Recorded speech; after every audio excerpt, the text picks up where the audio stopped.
Paninira sa administrasyon sa social media, maaaring China-funded ayon kay Senero JV Ejercito. Posibleng pinupondohan ng China ang paninira laban sa administrasyon ni Pangulong Ferdinand R. Marcos Jr. Ayon kay Ejercito, maaaring dahil sa nangyayaring panggigipit ng China sa tropa ng Pilipinas sa West Philippine Sea ay nililipat ng China ang atensyon at usapin sa pamamagitan ng paninira sa administrasyon. Ito ay sa gitna ng mga pag-atake o pambabash ng mga Pilipinong pinaniniwalaang pro-China sa social media. Kaugnay nito, apela ng senador sa mga taong aniyay pro-China, isipin naman ang Pilipinas. Binigyang diin ni Ejercito na hindi uunlad at uusad ang ating bansa kung hindi tayo magkakaisa. Nakakalungkot ang nangyayaring maagang bangayan ng ilang politiko gayong marami pang problema ang bansa na dapat harapin at kailagang lutasin ng gobyerno. Isa ka bang kurakot? Okay lang yan. Focus ka lang. Huwag na huwag kang titigil hanggat hindi ka nagiging buhaya. Limal ka. Huwag kang mag-focus sa project. Dapat sa budget. Huwag na huwag kang mahiya sa mga taong ninanakawan mo. Kapalan mo pa mukha mo. Huwag kang makonsensya. Sige ka, minus point yan sa exam mo. Galingan mo pa. Hanggat may naibubulsa ka, ibulsa mo. Huwag ka nang mahiya. Wala ka nung yeta ka. At kapag nakuha mo na lahat ng budget, ikain mo, ipang travel. Ipabili mo ng bahay at lupa. Para makita mo yung katas na nakurakot mo. Tapos picturean mo at i-flex mo sa Facebook. I-caption mo, feeling blessed. Thank you. Papasa ka na. Wait ngayon ha, baka bigla kang tamaan ng kidlat. Pumanaw ka. Soyong naman yung mga nakurakot mo. Kaya galingan mo pa. Bahala nang maghirap ang marami. Basta meron kang sports car. Mangutong, magnakaw, mandaya. Lahat yan gawin mo. At kung nagawa mo yan, sigurado, si Satanas ang #1 fan mo. Pagdating mo sa impyerno, sigurado rin, habang nasusunog ka, nagpapa-autograph yung mga alagad ni Satanas sa demonyo. Ay, pinili. O, diba? You would say, ngayon, no? Medyo, the tension is, there's tension and it's not really very cordial between the two countries, but he should try to be as diplomatic as possible. So that, at least yan ang may priority natin as I mentioned during the earlier, yung resolution, to keep the lines open and negotiate and be diplomatic about it. Naintindihan natin yung mga some business leaders are also concerned that, this situation will not be good for business. So we're hoping that it can be resolved the soonest possible time, and we just have to trust our leader, our president, in making the right decisions, because as President of the Republic, he has more information than any one of us. Lahat ng intel nasa kanya, lahat ng information, so he has a better chance of making the right decision. So we just have to trust him on his decision, especially in this issue.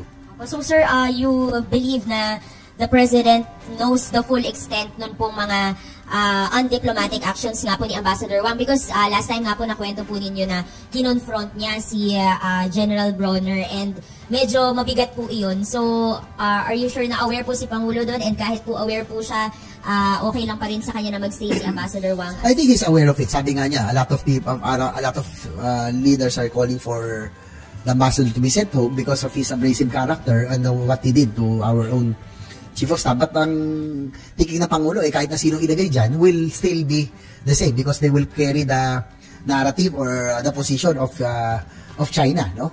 But ang sa akin, I think it can be delivered in a much diplomatic way. Kung ganun talaga sila, amin yung South China Sea, tayo naman amin yung West Philippine Sea, but it can be delivered in a more diplomatic way. Sabi ko nga, it can, if we can try to not add fuel to the fire, then it will help a lot. At least yung negotiation natin, yung lines will be open. Kaya lang kung ganitong, simula pa lang, ang hirap mag-usap if there's already tension and very, undiplomatic already sa simula pa lang. So yun ang sa amin I am hoping that he can change, be more diplomatic. I know he has to deliver the message of the Chinese government, but I think he can deliver it in a better way. Hindi naman kinakailangan maging bastos Sir, last question na po. Sir, paano po ba sana yung magiging proseso pag ganun?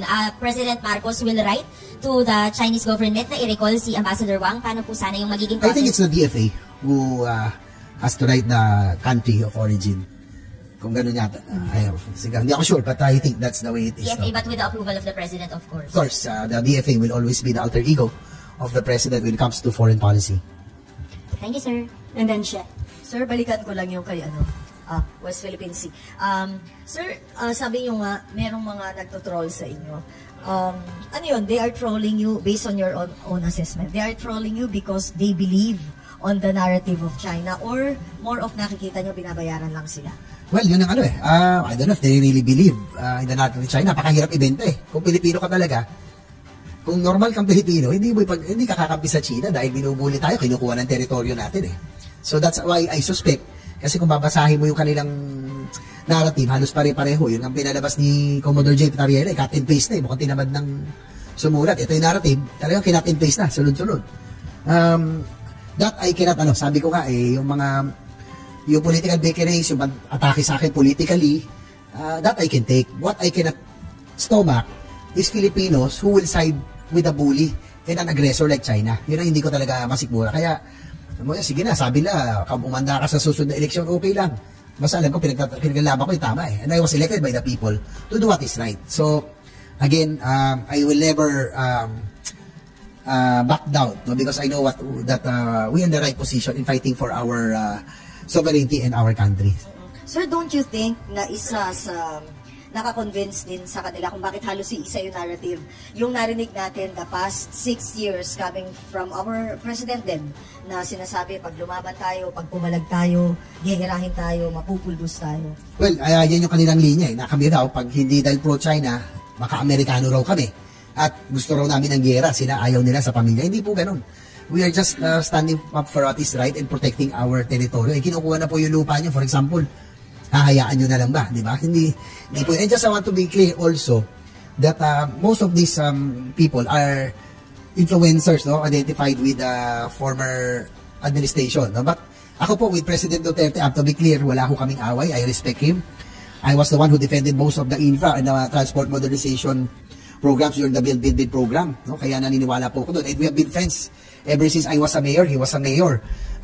Medyo matagal na po yun. And in fact, San Juan City of San Juan and Davao City became sister cities nung pong kaming dalawa ay mayor. Kaya we go a long way. At tuwing nakikita ko kami, the last time, sabi niya, bago kami naghiwalay, bumalik pa siya, sabi niya, Jamie, tandaan mo, magkaibigan tayo. Ano man mangyari. So, that is very dear to me. Napakaganda, talagang I will always remember that. So wala akong away kay President Duterte. Ito lang pong kanya mga dating supporters. Nagulat ako bakit sobra ho silang naging pro-China. And I suspect it's part, I'm hoping that they would realize that they are being used for destabilization efforts. Kaya nga po against dyan, because it's not gonna do our country good. Any destabilization, any adventurism at this point will not be good because it will only cause political instability and economic instability. Hindi na tayo makakaprogress talaga. Based on the experience already, nangyari sa akin yan, but the country also suffered. It would take a while before the country would be able to rebound. Kaya ako, I don't really, I will not really welcome any adventurism at this time. Kailangan magkaisa tayo. That's why I appeal, mag-ceasefire muna ang both, all political bickerings be set aside, and let us work in fixing all of this and trying to surmount all of these challenges. Sir, sabi niyo tama ba yung take ko? Following the line of former President Duterte, but not necessarily because si President Duterte yung nag-i-instigate yung behind it. Yes, I think they're just, siguro perception nila, pro-China noon si President Duterte, but I don't think it's President Duterte behind it. Sa kanila na yan Mukhang, I don't know kung totoong paniniwala nila yan o trabaho lang nila yan. There are reports that they are being tapped by China and funded by China to cause trouble internally. Kaya nga kasi meron tayong external problem with China, so they're causing commotion and trouble internally para mawala siguro yung attention ng gobyerno natin. Doon yung focus sa West Philippine Sea ay problemahin itong internal problem natin. Again, kasama na rin po dyan yung pag-distab. There are certain retired military na kanilang hinihimok. I'm hoping that they would this time realize that any adventurism, destabilization effort, again, I would reiterate, will not be good for the country in the long run. Sir, so sige. So, following the Duterte line, yun nga po, yung gegerahin tayo, mapupulbos tayo, wala tayong laban. Do you think it helped us as a nation, as a race, for giving us that kind of repeated statements? Well, ang ano kanya-kanya naman yun. We just have to trust, we just have to respect the different positions. Kung in the past kasi naging friendly ang administration sa China, siguro yung tingin nila makakatulong. But ako personally, that's why isasama ng loob ko rito sa China. Alam niyo naman, advocacy ko, one of my advocacies is infrastructure and transport modernization. No, pinush natin yung North-South Commuter Line, South Long Haul, Subway, Mindanao Railway. Yung pong North-South Commuter Line and the Metro Manila Subway, it's already gaining, under construction, no? It's progressing because it's Japan and ADB who committed and financed. Itong South Long Haul, yung going to Bicol, yung Bicol Express noon, and Mindanao Railway System, nakuha na nga ng China, they committed. Ngayon po, nakabitin. That would have solved a lot of our problems. That would have given more potential for Mindanao to achieve economic progress and peace, and talagang lasting peace. So, kumbaga, how can we trust China as a real ally when the things that they committed to do, like yung infrastructure projects natin, hindi nga nila ginawa di ba? Kinancel po nila. Or nakabinbin, itong South Long Haul, yung Bicol line, and the Mindanao Railway System. So, that's one of the things that I really have against China. It's if they are really an ally and a friend, dapat tinuloy pula. Hindi pula tinuloy. Kaya how can we trust them? Sir, last point na lang bago mag-next topic si Sen. Can you expound some more? What do you have with respect to that destab? Kasi po inuulit-ulit nyo. Meron ba talagang ganun na merong nag-a-attempt na mag-destab against the administration? Kasi nung una, ang tinitira lang, alam mong politika, Speaker Martin, tapos si Senate President Big Subiri, pero nung huli, ako, kasi politiko rin ako, pero nung pumasok na yung kay Commodore J. Tariela Coast Guard, Defense Secretary Guibo, that's because he is very firm in position against what China is doing. Ngayon po, if you would notice, it's the President already who's getting the attacks. Sinisiraan na po nila si President Bongbong Marcos. Napakabilis naman ng honeymoon, di ba? Wala pang 1 year and a half. Ganyan din ginawa kay President Erap, napakabilis ng honeymoon. Or maybe faster lang, but ako, I was not part of the team, but I would side with the president because he was given the mandate, the contract to serve in the next 6 years. And the same way we were all given the mandates. Kaya nga, respetuhin natin yung will of the people that he was elected to lead this country in the next 6 years. Again, I reiterate, any adventurism or destabilization will not be good for the country in the long run. We will suffer. We will suffer political and economic instability. All the more, foreign investments will go to other ASEAN countries. Ngayon man, natatalo na tayo sa Vietnam, sa Malaysia, sa Indonesia, in terms of foreign investments. All the more, pag magkaroon tayo ng ganitong adventurism and political instability. So, nakakalungkot kasi we are trying to fix a lot of problems, but because of these political bickerings, nauudot lahat. Okay, may follow-up si Mean. Sa tingin nyo, sino nasa likod ng Duterte?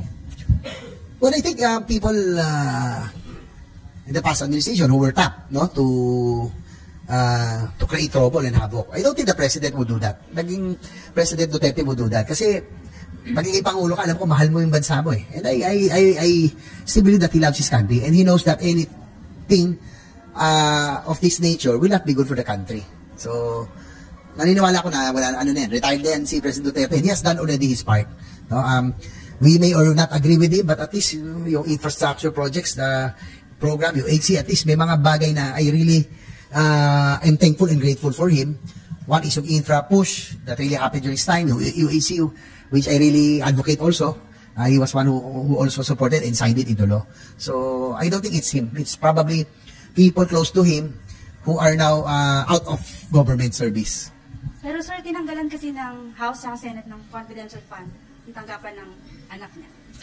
Well, I think we have made it clear that we will only give confidential intelligence fund to the traditional agencies and departments, connected with our national security, peace and order, and the Department of Justice. So wala naman siguro masama. And yung pong budget that was allotted for CIF on DepEd and OBP was restored, was still left in the department. Yun nga lang, line items na siya. So, hindi mo tinanggal po yun. Hindi basta-basta tinanggal.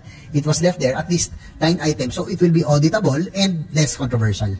So sir, yung distab, political bickerings, lahat yan connected na sa 2028 presidential elections? I think so. Oh, medyo malayo pa nga eh. Di ba? 4.5 years, 5 years, 4.5 years, we still have a lot of things to do. Napakaraming problemang kailangan ayusin, mga hamon na kinakailangan ding harapin.